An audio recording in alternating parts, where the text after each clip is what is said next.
آخر حضرت عائشہ رضی اللہ تعالیٰ عنہا ساری زندگی حضرت علی سے ناراض کیوں رہی؟ حضرت علی نے حضرت عائشہ کے بارے میں ایک ایسی بات کہہ دی کہ جس کو لے کر حضرت عائشہ ان سے اتنی ناراض ہو گئی کہ پھر ساری زندگی کبھی نہ بات کی، اور یہ ناراضگی اتنی بڑھی کہ آگے جا کر ان دونوں کے بیچ ایک جنگ ہوئی کہ جس میں ہزاروں صحابی۔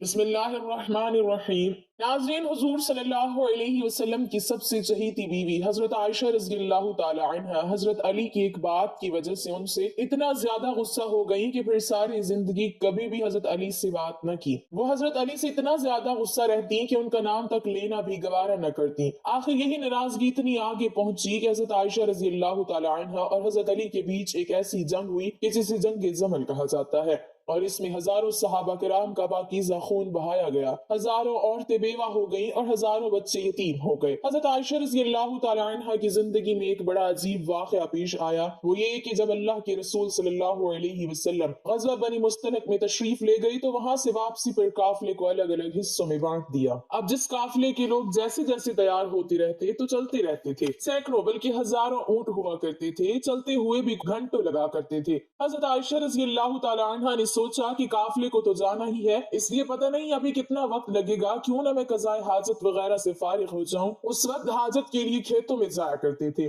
لہٰذا آپ رضی اللہ تعالی عنہ دور چلی گئیں تاکہ فراغت حاصل کر سکیں۔ جب فارغ ہو کر واپس آئیں تو آپ نے ہودج میں بیٹھنا تھا کہ جس کو سواری کے اوپر رکھا جاتا ہے۔ اتنے میں حضرت عائشہ نے محسوس کیا کہ میں نے گلے میں ایک ہار پہنا ہوا تھا، وہ کہیں ٹوٹ کر گر گیا ہے۔ سوچا کہ ابھی تو روانہ ہونے میں وقت لگے گا، اس لیے میں جا کر ہار تلاش کر لیتی ہوں۔ آپ رضی اللہ تعالی عنہ ہار تلاش کرنے واپس اسی کھیت کی طرف گئیں۔ پیچھے صحابہ کرام نے سوچا کہ حضرت عائشہ رضی اللہ تعالی عنہ واپس تو آ ہی گئی تھی، لہٰذا ہودج میں بیٹھ بھی گئی ہوں گی، اس لیے 4-5 آدمیوں نے ہودج کو اٹھا کر اونٹ پر سوار کر دیا۔ حضرت عائشہ رضی اللہ تعالی عنہ عمر میں کم تھی اور وزن بھی کم تھا، 4-5 آدمی اٹھانے والے تھے تو ان کو پتہ بھی نہ چلا کہ آپ اندر بیٹھی ہیں یا نہیں، اور قافلے کے لوگ تو وہاں سے چلے گئے۔ جب حضرت عائشہ رضی اللہ تعالی عنہ واپس آئیں تو دیکھا کہ وہ جگہ تو خالی پڑی ہے اور قافلہ جا چکا ہے، تو حضرت عائشہ رضی اللہ تعالی عنہ بہت پریشان ہوئی، لیکن دوسری طرف آپ کو اطمینان بھی تھا کہ جب آپ صلی اللہ علیہ وسلم کو پتہ چلے گا کہ میں پیچھے چھوٹ گئی ہوں تو کسی نہ کسی کو ضرور بھیجیں گے، اس لیے آپ رضی اللہ تعالی عنہ وہیں پر بیٹھ گئیں۔ تھوڑی دیر بعد آپ رضی اللہ تعالی عنہ پر نیند غالب آ گئی تو آپ نے اپنے اوپر چادر ڈال لی اور سو گئی۔ حضور صلی اللہ علیہ وسلم کی عادت تھی کہ صحابہ کرام میں سے کسی ایک صحابی کو حکم دیا جاتا تھا کہ جب سارا قافلہ کسی جگہ سے چلا جائے تو اگر رات کا وقت ہو تو صبح کے وقت وہ صحابی وہاں آ کر دیکھیں کہ کہیں کوئی چیز چھوٹ تو نہیں گئی۔ لہٰذا ایک بدری صحابی حضرت صفوان رضی اللہ تعالی عنہ کو حضور صلی اللہ علیہ وسلم نے اس کام پر لگایا تھا، تو وہ صحابی جب اس جگہ پر آئے تو کسی کو وہاں لیٹا ہوا پایا۔ قریب آئے تو انہوں نے پہچان لیا کہ یہ تو حضور صلی اللہ علیہ وسلم کی بیوی حضرت عائشہ ہیں، تو انہوں نے اونچی آواز میں انا للہ و انا الیہ راجعون پڑھا۔ صحابی کی آواز سن کر حضرت عائشہ رضی اللہ تعالی عنہ کی آنکھ کھلی تو آپ نے چادر سے اپنے آپ کو پوری طرح ڈھانپ لیا۔ ان صحابی نے آپ کے لیے اپنے اونٹ کو بٹھایا تو آپ رضی اللہ تعالی عنہ اونٹ پر سوار ہو گئی۔ ان صحابی نے اونٹ کی رسی پکڑی اور چل پڑے، یہاں تک کہ جب وہ اس قافلے کے پاس پہنچے تو قافلے میں جو منافق موجود تھے تو انہوں نے جب ایسا دیکھا تو کہنے لگے کہ اس میں تو کچھ نہ کچھ بات ہوئی ہوگی۔ منافق لوگ تو پہلے ہی ایسے موقع کی تلاش میں رہتے تھے کہ جس سے مسلمانوں کو اور حضور صلی اللہ علیہ وسلم کو تکلیف پہنچا سکے، لہٰذا انہیں بات کرنے کا موقع مل گیا، اور یہ منافق کہنے لگے کہ نعوذ باللہ حضرت عائشہ نے ان صحابی کے ساتھ وقت گزارا ہے، اسی وجہ سے وہ قافلے سے پیچھے رہ گئی تھی۔ لہٰذا جب مدینہ پہنچے تو حضور صلی اللہ علیہ وسلم کو اس بات کا پتہ چلا کہ منافق لوگ میری عائشہ پر ایسا گندا الزام لگا رہے ہیں، تو آپ صلی اللہ علیہ وسلم کو بڑا صدمہ ہوا، لیکن دھیرے دھیرے لوگوں میں یہ بات پھیلنا شروع ہو گئی۔ حضرت عائشہ رضی اللہ تعالی عنہ فرماتی ہیں کہ میں قافلے سے واپس آ کر 1 مہینے تک بیمار رہی اور کمزور بھی ہو گئی۔ ایک دن میں ایک صحابیہ حضرت ام مستہ رضی اللہ تعالی عنہ کے ساتھ قضائے حاجت کے لیے رات کو باہر کھیتوں کی طرف نکلی۔ راستہ چلتے ایک جگہ پر ان صحابیہ کو ٹھوکر لگی تو انہوں نے اپنے بیٹے کو بد دعا دی، تو حضرت عائشہ رضی اللہ تعالی عنہ فرماتی ہیں کہ میں نے ان سے کہا کہ آپ اپنے بیٹے کے لیے بد دعا کیوں کر رہی ہیں؟ تو وہ کہنے لگی کہ اے عائشہ، کیا تمہیں پتہ نہیں کہ وہ تمہارے بارے میں کیا باتیں کرتا ہے؟ تو حضرت عائشہ نے پوچھا کہ آخر وہ میرے بارے میں کیا کہتا ہے؟ تو اس پر ان صحابیہ نے حضرت عائشہ کو ساری باتیں بتا دی کہ اے عائشہ، تمہارے بارے میں سارے شہر میں ایسی ایسی باتیں ہو رہی ہیں۔ حضرت عائشہ رضی اللہ تعالی عنہ فرماتی ہیں کہ جب میں نے یہ سنا تو میرے دل پر بہت بڑا صدمہ لگا اور جلدی سے گھر واپس آ کر حضور صلی اللہ علیہ وسلم کا انتظار کرنے لگی۔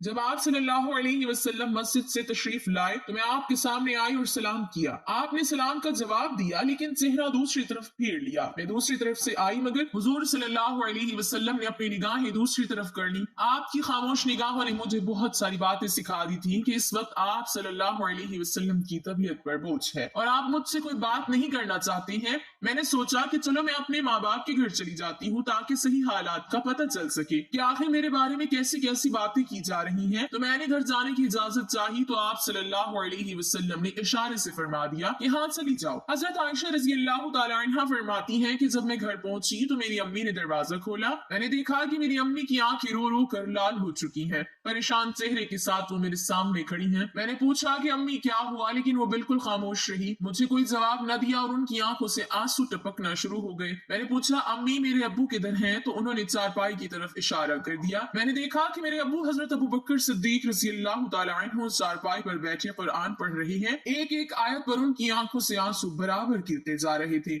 हजरत आयशा रज़ी अल्लाह तआला अन्हा फरमाती हैं कि जब मैंने घर में भी ऐसा गम का माहौल देखा तो मेरी तबीयत और ज्यादा परेशान हो गई। मैंने सोचा कि अब मैं क्या करूं कि जिन पर मुझे भरोसा था, जो मेरी जिंदगी के रखवाले थे, वो भी आज मुझसे नाराज हैं। माँ बाप भी आज मुझसे जुदा हैं। मैं आज कहाँ जाऊंगी? दिल में ख्याल आया कि क्यों ना मैं अपने अल्लाह की तरफ मुतवज्जे हो जाऊं। इसलिए हजरत आयशा रज़ी अल्लाह तआला अन्हा फरमाती हैं कि मैंने वुजू किया और घर के कोने की तरफ जाने लगी तो अम्मी ने पूछा कि ए आयशा किधर जा रही हो, क्योंकि उनको डर लग रहा था कि मेरी बेटी परेशान है, ऐसा ना हो कि कोई बड़ा फैसला करके खुद को हलाक ना कर ले। तो फरमाती हैं कि मैंने अम्मी को कहा कि अम्मी मैं अपने रब की हुजूर दुआएं करने जा रही हूँ। हजरत आयशा रज़ी अल्लाह तआला अन्हा फरमाती हैं कि मैंने मुसल्ला बिछाया और सजदे में सर रखकर दुआएं मांगनी शुरू कर दी कि ए परवरदिगार, ए फरियादों की फरियाद सुनने वाले अल्लाह, तेरे मकबूल बंदों पर जब भी कोई ऐसा वक्त आया तो ए अल्लाह तूने ही उनकी मदद फरमाई। ए अल्लाह, यूसुफ अलैहिस्सलाम पर इल्जाम लगाया गया था तो आपने एक बच्चे से गवाही दिलाकर उन्हें बचाया। ए अल्लाह, हजरत मरियम अलैहिस्सलाम पर इल्जाम लगाया गया था तो आप ही ने उनके शीर ख्वार बच्चे से पाक दामनी की गवाही दिलवाई। ए अल्लाह, आज तेरे महबूब की आयशा तेरे दरवाजे पर हाजिर है और फरियाद करती है कि मुझ पर भी तोहमत लगी है। ए अल्लाह, तू हुमैरा की मदद फरमा। मेरे शौहर ने भी इस वक्त मेरा साथ छोड़ दिया है। अब आपके अलावा मेरा कोई सहारा नहीं है जो इस कमजोर को तसल्ली दे सके। ए अल्लाह, मेरी मदद फरमा। हजरत आयशा रज़ी अल्लाह तआला अन्हा रो रो कर दुआएं कर रही थी। इधर दुआएं मांगी जा रही थी और उधर हुजूर सल्लल्लाहु अलैहि वसल्लम ने मस्जिद नबवी में एक मजलिस मुशावरत कायम की हुई थी जिसमें हजरत आयशा रज़ी अल्लाह तआला अन्हा के वालिद हजरत अबू बकर रज़ी अल्लाह तआला अन्हु के अलावा बाकी सारे बड़े सहाबा किराम मौजूद थे। हुजूर सल्लल्लाहु अलैहि वसल्लम सबके बीच गमज़दा बैठे हुए थे। सहाबा किराम के चेहरों पर उदासी थी क्योंकि वो अपने महबूब हुजूर सल्लल्लाहु अलैहि वसल्लम के चेहरे को गमज़दा देख रहे थे जिसकी वजह से सहाबा किराम की भी तबीयत कुछ अजीब सी बन चुकी थी। इसीलिए कुछ सहाबा किराम तो सिस्कियां ले लेकर रो रहे थे। हुजूर सल्लल्लाहु अलैहि वसल्लम ने अपने सहाबा किराम से पूछा कि इस मामले में तुम मुझे क्या मशवरा देते हो? तो सबसे पहले हजरत उमर रज़ी अल्लाह तआला अन्हु ने आगे बढ़कर कहा, अल्लाह के रसूल, अल्लाह ताला ने आपको इतनी इज्जत और शराफत बख्शी है कि आपके बदन पर किसी गंदी मक्खी को भी बैठने की इजाजत नहीं। तो जब अल्लाह ने आपको इतना पाकीज़ा बनाया है तो आपके जीवन साथी ऐसी कैसे हो सकती है कि जिसके अंदर गुनाहों की गंदगी हो? इसलिए मुझे तो ये चीज बिल्कुल झूठ नजर आती है। इसके बाद हुजूर सल्लल्लाहु अलैहि वसल्लम ने हजरत उस्मान रज़ी अल्लाह तआला अन्हु से पूछा कि उस्मान तुम क्या कहते हो? हजरत उस्मान रज़ी अल्लाह तआला अन्हु ने उस वक्त नबूवत की सोहबत का हक अदा कर दिया। उन्होंने अर्ज किया कि ए अल्लाह के रसूल, अल्लाह ताला ने आपको ऐसा बनाया है कि बादल आपके सर पे साया किए रहता है, आपका साया जमीन पर नहीं पड़ता कि ऐसा ना हो कि किसी का कदम आपके साए पर पड़ जाए। जब अल्लाह ताला ने आपके अदब का इतना लिहाज फरमाया कि किसी की कदम आपके साए पर नहीं पड़ सकते, तो ये कैसे मुमकिन हो सकता है कि किसी को आपकी पाकीज़ा बीवी पर काबू हासिल हो जाए कि वो उनके साथ कुछ गलत काम कर सके? लिहाजा ये चीज तो हमारे वहमो गुमान से भी बाहर है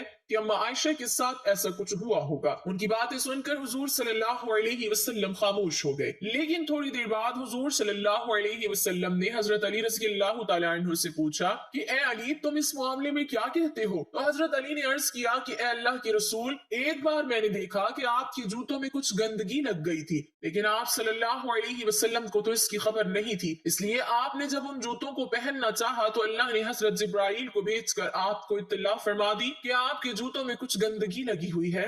तो ए अल्लाह के रसूल, जब जूतों पर गंदगी लगी हुई थी तो आपको बता दिया गया, तो अगर आपके घर वालों के साथ कोई ऐसा मामला होता तो आपको क्यों ना बताया जाता? इसलिए मुझे ये बात कुछ ठीक नजर नहीं आती। हुजूर सल्लल्लाहु अलैहि वसल्लम फिर से खामोश हो गए। हुजूर सल्लल्लाहु अलैहि वसल्लम की उदासी देखकर हजरत अली रजी अल्लाह तआला अन्हु दोबारा कहने लगे कि ए अल्लाह के रसूल, अगर आपकी तबीयत बहुत ज्यादा गमजदा है तो आप चाहें तो आयशा को तलाक दे दें। आपके लिए बीवियों की कौन सी कमी है? अल्लाह ताला आपको कोई और जीवन साथी अता फरमा देंगे। उनकी ये बात सुनकर हजरत उमर रजी अल्लाह तआला अन्हु तड़प उठे और खड़े होकर कहने लगे कि अल्लाह के रसूल, आप ये इरशाद फरमाएं कि आयशा से निकाह आपने अपनी मर्जी से किया था या आपको अल्लाह ने कहा था कि आयशा से निकाह करो? तो हुजूर सल्लल्लाहु अलैहि वसल्लम ने उंगली से आसमान की तरफ इशारा करके बता दिया कि ये हुक्म मुझे अल्लाह की तरफ से दिया गया था कि आयशा से निकाह करो। तो इस पर हजरत उमर रज़ी अल्लाह तआला अन्हु फरमाने लगे कि ए अल्लाह के रसूल, अब आप मुझे छोड़ दीजिए और उन मुनाफिकों को छोड़ दीजिए। मेरी तलवार जाने और उन मुनाफिकों की गर्दन जाने। वो अल्लाह की पसंद की औरत के बारे में ऐसी बातें कर रही हैं, मैं उन सभी की गर्दनें उड़ा दूंगा। हुजूर सल्लल्लाहु अलैहि वसल्लम ने उस वक्त हजरत उमर को मोहब्बत की निगाहों से देखकर हजरत उमर के गुस्से को ठंडा किया। दिल से गोया कि अल्लाह के रसूल हजरत उमर से कह रहे हो कि ए उमर, अल्लाह तेरा निगहबान हो, तूने मेरे गम को हल्का कर दिया। हजरत उमर की ये बात सुनकर हुजूर सल्लल्लाहु अलैहि वसल्लम की तबीयत को इत्मीनान आ गया और फिर आप सल्लल्लाहु अलैहि वसल्लम मस्जिद से उठकर घर चले गए। थोड़ी देर बाद हुजूर सल्लल्लाहु अलैहि वसल्लम हजरत अबू बकर रज़ी अल्लाह तआला अन्हु के घर गए ताकि मालूम करें कि मेरी आयशा किस हाल में है, क्योंकि हुजूर सल्लल्लाहु अलैहि वसल्लम हजरत आयशा से बहुत मोहब्बत करते थे। इसलिए घर पहुंचकर आपने दरवाजा खटखटाया तो हजरत आयशा की अम्मी ने आकर दरवाजा खोला। हुजूर सल्लल्लाहु अलैहि वसल्लम ने देखा कि उनका रो रो कर बुरा हाल हो चुका है और फिर घर के अंदर आकर जब हजरत अबू बकर सिद्दीक रज़ी अल्लाह तआला अन्हु की तरफ देखा तो उनकी भी आंखें रो रो कर लाल पड़ चुकी थी। आपने पूछा कि आयशा कहाँ है? तो अम्मी ने घर के एक कोने की तरफ इशारा कर दिया। उस वक्त हजरत आयशा रज़ी अल्लाह तआला अन्हा सजदे में पड़ी रो रही थी। बाद में हजरत आयशा रज़ी अल्लाह तआला अन्हा फरमाती हैं कि हुजूर सल्लल्लाहु अलैहि वसल्लम जिस वक्त घर में तशरीफ लाए तो मेरा दिल कर रहा था कि मैं आप सल्लल्लाहु अलैहि वसल्लम के कदमों में बैठ जाऊं और जी भर कर रो दूं कि ए मेरे हबीब, ये मेरे साथ क्या हो रहा है? क्या आप अपनी आयशा को ऐसे छोड़ देंगी? मगर मेरे दिल ने कहा कि ए आयशा, तूने अपने रब के सामने अपनी फरियाद बयान कर ली है, इसलिए अब अपने रब ही से मांगो, तेरा रब ही तेरा निगहबान होगा। लिहाजा हुजूर सल्लल्लाहु अलैहि वसल्लम ने पुकारा कि ए आयशा। तो आप सल्लल्लाहु अलैहि वसल्लम की आवाज सुनकर हजरत आयशा ने सजदा पूरा किया और आकर चारपाई पर खामोश बैठ गईं। हुजूर सल्लल्लाहु अलैहि वसल्लम करीब ही बैठे हुए थे।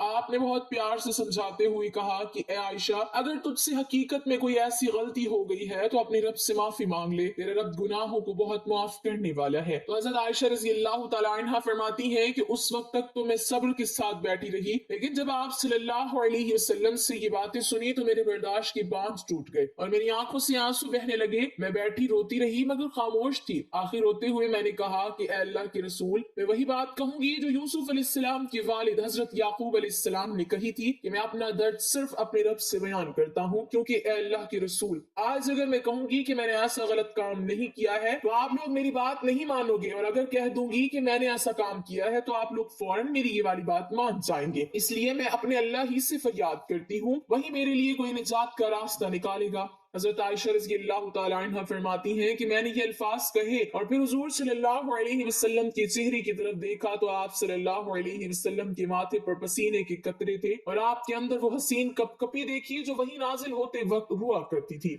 फिर अचानक आप सल्लल्लाहु अलैहि वसल्लम पर वही की कैफियत तारी होने लगी और आप सल्लल्लाहु अलैहि वसल्लम ने अपने ऊपर चादर डाल ली। हजरत आयशा रज़ी अल्लाह तआला अन्हा फरमाती हैं कि मैं आराम से बैठी थी, दिल में ख्याल आ रहा था कि अल्लाह ताला आप सल्लल्लाहु अलैहि वसल्लम को खबर कर देंगे या नींद में कोई ख्वाब दिखा देंगे कि मैं बेगुनाह हूँ। मगर मेरे माँ बाप उस वक्त बहुत ज्यादा परेशान थे। मैंने अपने वालिद को देखा कि वो तड़प रहे थे कि वही नाजिल हो रही है, पता नहीं मेरी बेटी की किस्मत का क्या फैसला हो। वालिद की आंखों में भी आंसू थे और अम्मी भी रो रही थी। थोड़ी देर बाद हुजूर सल्लल्लाहु अलैहि वसल्लम ने चेहरे से कपड़ा हटाया तो आप सल्लल्लाहु अलैहि वसल्लम का चेहरा 14वीं रात के चांद की तरह चमक रहा था। हजरत आयशा रज़ी अल्लाह तआला अन्हा फरमाती हैं कि उस वक्त जब मैंने आपके चेहरे पर खुशी के आसार देखे तो मैं समझ गई कि अल्लाह ताला ने मेरी बुरात नासिल फरमा दी है। हुजूर सल्लल्लाहु अलैहि वसल्लम ने इरशाद फरमाया कि ए आयशा, मुबारक हो, अल्लाह का कलाम आया है कि तू बिल्कुल बेगुनाह है। حضرت عائشہ رضی اللہ تعالیٰ عنہ فرماتی ہیں کہ اس وقت میری امی کہنے لگی کہ اے عائشہ اٹھو اور حضور صلی اللہ علیہ وسلم کا شکریہ ادا کرو، لیکن حضرت عائشہ فرمانے لگی کہ اس وقت میری توجہ صرف اور صرف اللہ کی طرف تھی، تو میں نے کہا کہ میں کسی کا بھی شکریہ ادا نہیں کروں گی بلکہ میں تو اپنے اللہ کا شکریہ ادا کروں گی، اسی نے تو آج مجھے بچایا ہے،